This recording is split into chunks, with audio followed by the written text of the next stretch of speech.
আলাইকুম। আমরা হয়তো অনেকেই জানি আর না হয় অনেকে হয়তো আমরা জানি না।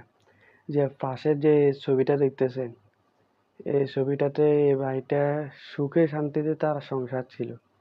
তিনি র্যাবের একজন কর্মকর্তা ছিলেন উপরের লেভেলে। তাহলে আপনারা চিন্তা করতে হবে যে তিনি কতটা সুখে শান্তিতে ছিল। কিন্তু আসলে আমরা বাহ্যিকভাবে যেটাই দেখি না কেন, যদি আমরা তার ভিতরের জিনিসটা দেখতে যাই তাহলে আমাদেরকে অনেক কিছুই ফেস করতে হবে।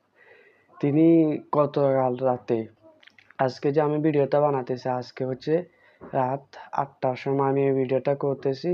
আর আজকে হচ্ছে ২০২৫ মে মাসের ৮ তারিখ। কালকে ৭ তারিখে তিনি সকাল 10:30টার সময় তিনি আত্মহত্যা করেন। তো কেন করেন আমরা সে বিষয়টা আজকে জানবো। তো প্রথমত হচ্ছে যে তিনার যে কমান্ডার ছিলেন তিনি বলতেছেন যে সে খুব ভালো মানুষ ছিল। তাকে যদি কোনো দায়িত্ব দেওয়া হতো তিনি খুব সুন্দরভাবে সেগুলো পালন করতেন।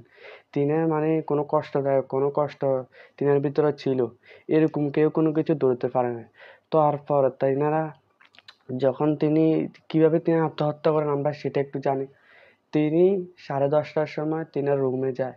রুমে যাওয়ার পরে তিনার যে বন্দুকটা ছিল সাথে সেটা দিয়ে তিনি আত্মহত্যা করেন। আত্মহত্যার যখন গুলির আওয়াজ শোনা যায়, তো তখন তিনার বন্ধুরা যারা আছিল, তিনার কর্মকর্তারা আরো রেপ যারা আছিল, তারা সবাই গিয়ে ভিতরে দেখে যে তিনি সেখানে রক্তমাখা শুয়ে আছেন, তিনি গুলি করা তিনি। তো তিনি আত্মহত্যা করে সবাই বুঝে গিয়েছিল। তো সেখান থেকে হাসপাতালে নেওয়ার পরে সবাই বলে যে তিনি মৃত, তিনাকে আর বাঁচানো যাবে না। তো টিনের কমান্ডার যিনি ছিলেন তিনি তো বলতেছে এই ছেলেটা তো অনেক ভালো মানুষ, হঠাৎ করে সে আত্মহত্যা কেন করবে? তখন তিনি খুঁজতে খুঁজতে একটা জিনিস পান, সেটা হচ্ছে যে ওই রুমে তিনি একটা চিঠি পান। তো সেই চিঠির ভিতরে যা লেখা ছিল তা আপনারাই পড়ে নিন। সেখানে যে মূল জিনিসটা বলা ছিল সেটা হচ্ছে সে বলতেছিল, আমি আমার মৃত্যুর জন্য আমি নিজে যাই, কেউ দায়ী না। আপনারা একটু চিন্তা করেন, সে বলতেছে যে সেই চিঠিটার মধ্যে মরার আগ মুহূর্তে হয়তো সে চিঠিটা লিখেছিল তাড়াহুড়ো করে। সে লিখেছিল আমার মৃত্যুর জন্য আমি দায়ী, কেউ দায়ী না। তো এখানে তিনি যা বলতে চেয়েছেন এবং কি তিনি বলে দিয়েছেন, আমার মৃত্যুর পরও আমার বউকে এই গয়নাগুলো দিয়ে দিও যাতে কোনো ভেজাল না হয়। তাহলে আপনি চিন্তা করে দেখেন তাদের ভিতরে কিরকম ভেজাল হতো। তো মূল যে বিষয়টার কারণে তিনি আত্মহত্যা করতেন সেটা জানা যায় পরবর্তীতে। সেটা হচ্ছে যে তিনার মা এবং কি তিনার স্ত্রী যিনি ছিল ওয়াইফ, তিনার সাথে প্রতিদিন ঝগড়া হতো। যখন ঘরে আসতেন রাত ৮টার সময় ৯টার সময়, তখন এসে শান্তি পেতেন না। এই ভেজাল হতো, ভেজালের কারণে অনেক কিছু সমস্যা ফেস করতে হতো।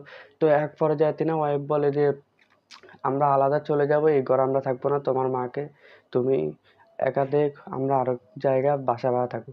কিন্তু পলাশ নামক এই বাড়িটা তো তিনি অনেক মায়াবতী অনেক ভক্তি ছিল, তো তিনি যান নাই। তিনার কথা হচ্ছে যে আর তিনি এরকম কোনো মানুষও না। তিনি পড়ালেখায় তিনারা আপনারা যদি খোঁজ করে দেখেন তিনি পড়ালেখায় অনেক এগিয়ে তিনি। তো তিনি সেরকম লোক ছিলেন না। তিনি না পারছেন বউকে বোঝাতে, না পারছেন মাকে বোঝাতে। এবং কি তিনাদের এই বিষয়টা নিয়ে আমি যা শুনেছি যে আশেপাশের যত মানুষ ছিল তারা হাসাহাসি করতো। এই পলাশ ভাই তিনি এগুলো দেখে তিনার যখন আত্মসম্মানে লাগে যে ঘরে ভেজাল চলতেছে, আশেপাশের মানুষ এগুলো দেখে হাসাহাসি করতেছে, তখন তিনি এটাকে মেনে নিতে পারেন না। তো এক পর্যায়ে তিনি সুসাইড করে ফেলে এবং কি মরার পরও তিনি বলেন যে গয়নাগুলো যা আছে সেগুলো আমার স্ত্রীকে দিয়ে দিও।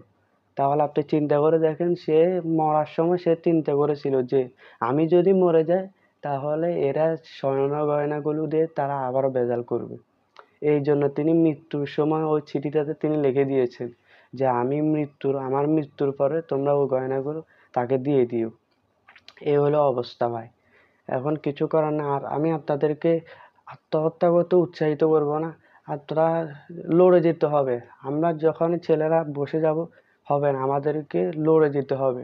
সকল জায়গায় আমাদেরকে মানিয়ে নিতে হবে। তো আজকে এই পর্যন্ত, সবাই ভালো থাকবেন, সুস্থ থাকবেন। আল্লাহ হাফেজ। আর ভিডিওটা শেয়ার করে দিবেন।